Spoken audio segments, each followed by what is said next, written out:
Good day and welcome to the BPA edition of The Edge. I'm Daniel Guthrie. And I'm Grace Belisle. Today we're hanging out in the barn for Project Raising Hope. But first we take a closer look at how employers are struggling to meet their staffing demands.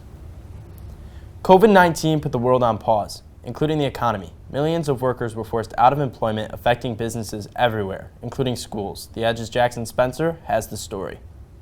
The national staffing shortage, also known as the Great Resignation, is raging across the country right now. Since the pandemic, 47 million workers have quit their jobs. The problem is these workers are being hired elsewhere, and the positions they left remain unfilled. Since the beginning of the COVID-19 pandemic, schools were one of the most impacted workplaces, with some of the highest numbers of people quitting. As a result, schools had to create new ways to keep staff. We expanded our pool, so we started to go outside of our traditional areas where we'd announce hirings and we'd seek individuals through other ways. Leisure and hospitality businesses were the most impacted. Nearly 5.5% of the workers left the business completely.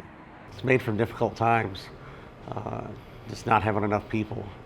So we were probably 50% of what we should have. It's not the only industry that is struggling. In hospitals, it's not an option to close down, so nurses and doctors are being asked to do more. We can get mandated, which means that instead of working 12-hour shifts, you can get mandated to work an extra 4 hours. So that puts you at 16 hours in one shift, which leads to you being more tired and you could make more mistakes. Some workplaces had a more severe outcome than others, but all had their losses. Over the last year specifically, we have lost over 10 staff members to go elsewhere. While many suffered, some began including incentives as a solution to the shortage. We increased our labor expenses. We increased our wages.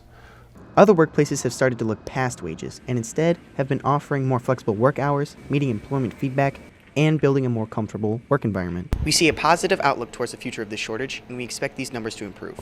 Reporting for The Edge, I'm Jackson Spencer. The Ag Science class is teaming up with the special education students to raise some of the new animals for Project Raising Hope. The Edge's Christina Weeks has a full breakdown. Thank you, Grace. The Ag Science and the special education students have been working together in a program called Project Raising Hope. Through this, they grow vegetables, raise animals, and produce food for the local food banks.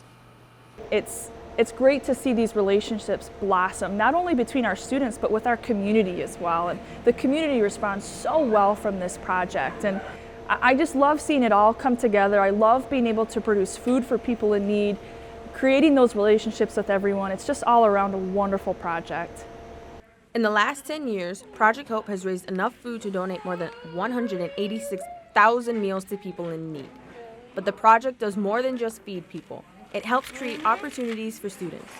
Project Raising Hope is something we do with our PALs, which are the special needs students that attend EdTech during the day.